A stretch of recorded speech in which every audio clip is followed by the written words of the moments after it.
بسم اللہ الرحمن الرحیم۔ نجاشی کے دربار میں حضرت جعفر طیار رضی اللہ عنہ کی تقریر۔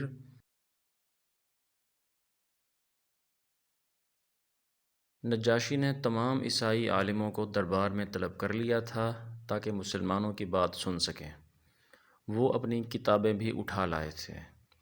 مسلمانوں نے دربار میں داخل ہوتے وقت اسلامی طریقے کے مطابق سلام کیا، بادشاہ کو سجدہ نہ کیا۔ اس پر نجاشی بولا، کیا بات ہے، تم نے مجھے سجدہ کیوں نہیں کیا؟ حضرت جعفر رضی اللہ عنہ فوراً بولے، ہم اللہ کے سوا کسی کو سجدہ نہیں کرتے۔ اللہ تعالیٰ نے ہمارے درمیان ایک رسول کو بھیجا ہے اور ہمیں حکم دیا ہے کہ اللہ کے سوا کسی کو سجدہ نہ کرو۔ اللہ کے رسول کی تعلیم کے مطابق ہم نے آپ کو وہی سلام کیا ہے جو جنت والوں کا سلام ہے۔ نجاشی اس بات کو جانتا تھا، اس لیے کہ یہ بات انجیل میں موجود تھی۔ اس کے بعد حضرت جعفر رضی اللہ عنہ نے کہا، اللہ کے رسول نے ہمیں نماز پڑھنے اور زکوٰۃ ادا کرنے کا حکم دیا ہے۔ اس وقت حضرت عمرو بن عاص رضی اللہ عنہ نے نجاشی کو بھڑکانے کے لیے اس سے کہا، یہ لوگ ابن مریم یعنی عیسیٰ علیہ السلام کے بارے میں آپ سے مختلف عقیدہ رکھتے ہیں، یہ انہیں اللہ کا بیٹا نہیں مانتے۔ اس پر نجاشی نے پوچھا، تم لوگ عیسیٰ ابن مریم اور مریم علیہ السلام کے بارے میں کیا عقیدہ رکھتے ہو؟ حضرت جعفر رضی اللہ عنہ نے کہا، ان کے بارے میں ہم وہی کہتے ہیں جو اللہ تعالیٰ فرماتا ہے، یعنی کہ وہ روح اللہ اور کلمۃ اللہ ہیں اور کنواری مریم کے بطن سے پیدا ہوئے ہیں۔ پھر حضرت جعفر بن ابی طالب رضی اللہ عنہ نے بادشاہ کے دربار میں یہ تقریر کی، اے بادشاہ، ہم ایک گمراہ قوم تھے، پتھروں کو پوجتے تھے، مردار جانوروں کا گوشت کھاتے تھے، بے حیائی کے کام کرتے تھے، رشتہ داروں کے حقوق غصب کرتے تھے، پڑوسیوں کے ساتھ برا سلوک کرتے تھے، ہمارا ہر طاقتور آدمی کمزور کو دبا لیتا تھا۔ یہ تھی ہماری طاقت اور حالت۔ پھر اللہ تعالیٰ نے ہم میں سے ایک رسول کو بھیجا، جیسا کہ ہم سے پہلے لوگوں میں رسول بھیجے جاتے رہے ہیں۔ یہ رسول ہم ہی میں سے ہیں، ہم ان کا حسب نسب، ان کی سچائی اور پاک دامنی اچھی طرح جانتے ہیں۔ انہوں نے ہمیں اللہ تعالیٰ کی طرف بلایا کہ ہم اسے ایک جانیں، اس کی عبادت کریں، اور یہ کہ اللہ کے سوا جن پتھروں اور بتوں کو ہمارے باپ دادا پوجتے چلے آئے ہیں، ہم انہیں چھوڑ دیں۔ انہوں نے ہمیں حکم دیا کہ ہم صرف اللہ تعالیٰ کی عبادت کریں، نماز پڑھیں، روزہ رکھیں، زکوٰۃ دیں۔ انہوں نے ہمیں سچ بولنے، امانت پوری کرنے، رشتہ داروں کی خبر گیری کرنے، پڑوسیوں کے ساتھ اچھا سلوک کرنے، برائیوں اور خون بہانے سے بچنے اور بدکاری سے دور رہنے کا حکم دیا۔ اسی طرح گندی باتیں کرنے، یتیموں کا مال کھانے اور گھروں میں بیٹھنے والی عورتوں پر تہمت لگانے سے منع فرمایا۔ ہم نے ان کی تصدیق کی، ان پر ایمان لائے اور جو تعلیمات وہ لے کر آئے ان کی پیروی کی۔ بس اس بات پر ہماری قوم ہماری دشمن بن گئی تاکہ ہمیں پھر پتھروں کی پوجا پر مجبور کر سکے۔ ان لوگوں نے ہم پر بڑے بڑے اور نئے نئے ظلم ڈھائے، ہمیں اس طرح تنگ کیا۔ آخر جب ان کا ظلم حد سے بڑھ گیا اور یہ ہمارے دین کے راستے میں رکاوٹ بن گئے تو ہم آپ کی سرزمین کی طرف نکل پڑے۔ ہم نے دوسروں کے مقابلے میں آپ کو پسند کیا۔ ہم تو یہاں یہ امید لے کر آئے ہیں کہ آپ کے ملک میں ہم پر ظلم نہیں ہوگا۔ حضرت جعفر رضی اللہ عنہ کی یہ تقریر سن کر نجاشی نے کہا، کیا آپ کے پاس اپنے نبی پر آنے والی وحی کا کچھ حصہ موجود ہے؟ حضرت جعفر رضی اللہ عنہ بولے، ہاں موجود ہے۔ نجاشی بولا، مجھے وہ پڑھ کر سنائیں۔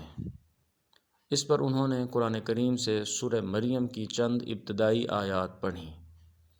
آیات سن کر نجاشی اور اس کے درباریوں کی آنکھوں میں آنسو آ گئے۔ نجاشی بولا، ہمیں کچھ اور آیات سناؤ۔ اس پر حضرت جعفر رضی اللہ عنہ نے کچھ اور آیات سنائیں۔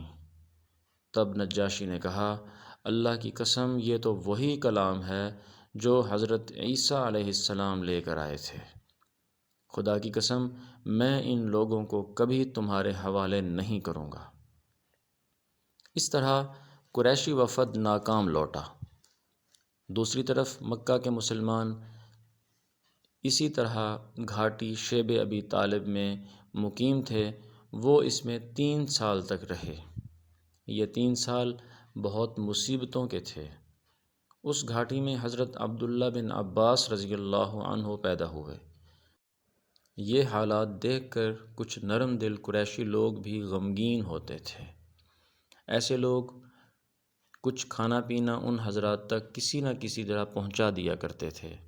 ایسے میں اللہ تعالیٰ نے آپ صلی اللہ علیہ وسلم کو اطلاع دی کہ قریش کے لکھے ہوئے معاہدے کو دیمک نے چاٹ لیا ہے۔ معاہدے کے الفاظ میں سے سوائے اللہ کے نام کے اور کچھ باقی نہیں بچا تھا۔ حضرت صلی اللہ علیہ وسلم نے یہ بات ابو طالب کو بتائی۔ ابو طالب فوراً گئے اور قریش کے لوگوں سے کہا، تمہارے عہد نامے کو دیمک نے چاٹ لیا ہے، اور یہ خبر مجھے میرے بھتیجے نے دی ہے۔ اس معاہدے پر صرف اللہ تعالیٰ کا نام باقی رہ گیا ہے۔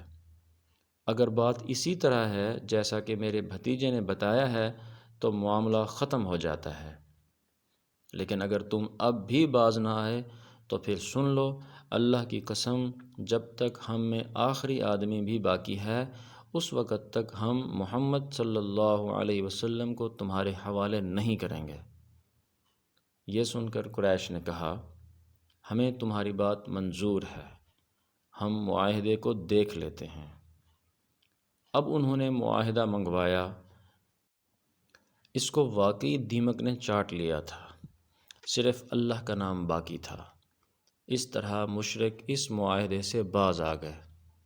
یہ معاہدہ جس شخص نے لکھا تھا اس کا ہاتھ شل ہو گیا تھا۔ معاہدے کا یہ حال دیکھنے کے بعد قریشی لوگ شیب ابی طالب پہنچے۔ انہوں نے نبی کریم صلی اللہ علیہ وسلم اور آپ کے ساتھیوں سے کہا، آپ اپنے اپنے گھروں میں آ جائیں، وہ معاہدہ اب ختم ہو گیا ہے۔ اس طرح 3 سال بعد نبی اکرم صلی اللہ علیہ وسلم اور آپ کے ساتھی اپنے گھروں میں لوٹ آئے اور ظلم کا یہ باب بند ہوا۔ اس واقعے کے بعد نجران کا ایک وفد آپ صلی اللہ علیہ وسلم کی خدمت میں حاضر ہوا۔ یہ لوگ عیسائی تھے۔ نجران ان کی بستی کا نام تھا۔ یہ بستی یمن اور مکہ کے درمیان واقع تھی اور مکہ سے تقریباً 7 منزل دور تھی۔ اس وفد میں 20 آدمی تھے۔ نبی اکرم صلی اللہ علیہ وسلم کے بارے میں انہیں ان مہاجرین سے معلوم ہوا تھا جو مکہ سے ہجرت کر کے حبشہ چلے گئے تھے۔ حضرت محمد صلی اللہ علیہ وسلم اس وقت حرم میں تھے۔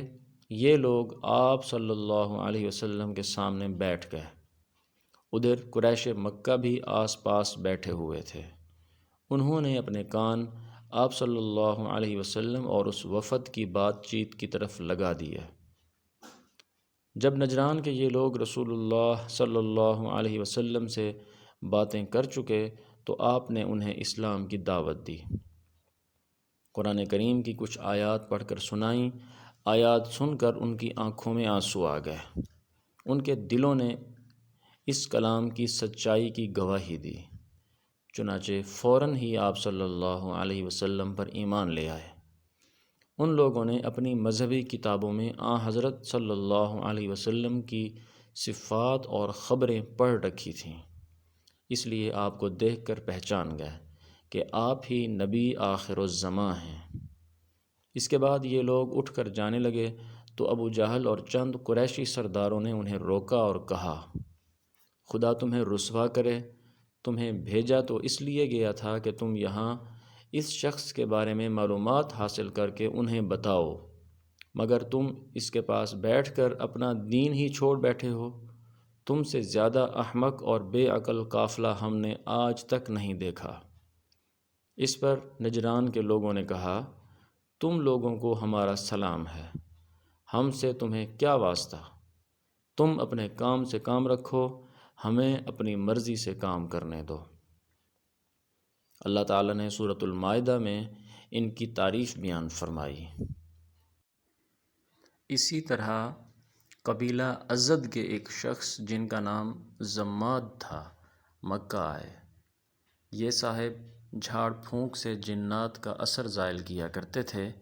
مکہ کے لوگوں کو انہوں نے یہ کہتے سنا کہ محمد صلی اللہ علیہ وسلم پر جن کا اثر ہے۔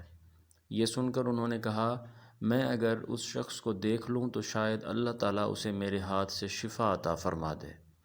اس کے بعد وہ آپ صلی اللہ علیہ وسلم کی خدمت میں حاضر ہوئے۔ ان کا بیان ہے، میں نے آپ سے کہا، اے محمد صلی اللہ علیہ وسلم، میں جھاڑ پھونک سے علاج کرتا ہوں۔ لوگ کہتے ہیں آپ پر جنات کا اثر ہے۔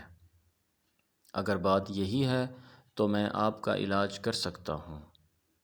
ان کی بات سن کر آپ صلی اللہ علیہ وسلم نے فرمایا، تمام تعریف اللہ ہی کے لیے ہے۔ ہم اسی کی حمد و ثنا بیان کرتے ہیں اور اسی سے مدد مانگتے ہیں۔ جسے اللہ تعالیٰ ہدایت فرماتا ہے اسے کوئی گمراہ نہیں کر سکتا، اور جسے اللہ تعالیٰ گمراہی نصیب کرتا ہے اسے کوئی ہدایت نہیں دے سکتا۔ میں گواہی دیتا ہوں کہ اللہ تعالیٰ کے سوا کوئی معبود نہیں، اس کا کوئی شریک نہیں، اور میں گواہی دیتا ہوں کہ محمد صلی اللہ علیہ وسلم اللہ کے رسول ہیں۔ انہوں نے آپ کی بات سن کر کہا، یہ کلمات میرے سامنے دوبارہ پڑھیے۔ آپ نے کلمہ شہادت 3 مرتبہ دہرایا۔ تب انہوں نے کہا، میں نے کاہنوں کے کلمات سنے ہیں، جادوگروں اور شاعروں کے کلمات بھی سنے ہیں، مگر آپ کے ان کلمات جیسے کلمات کبھی نہیں سنے۔ اپنا ہاتھ لائیے، میں اسلام قبول کرتا ہوں۔ چنانچہ زماد رضی اللہ عنہ نے اسی وقت آپ کے ہاتھ پر بیعت کی۔ آپ نے فرمایا، اپنی قوم کے لیے بھی بیعت کرتے ہو؟ جواب میں انہوں نے کہا، ہاں، میں اپنی قوم کی طرف سے بھی بیعت کرتا ہوں۔ اس طرح یہ صاحب جو آپ پر سے جنات کا اثر اتارنے کی نیت سے آئے تھے خود مسلمان ہو گئے۔ ایسے اور بھی بہت سے واقعات پیش آئے۔ سیرت کا یہ خوبصورت سلسلہ جاری ہے۔ آپ سے گزارش ہے کہ چینل کو سبسکرائب کریں، ویڈیو کو لائک کریں اور اسے دوستوں کو شیئر کریں۔ آپ کے تعاون کا شکریہ۔ جزاکم اللہ خیر۔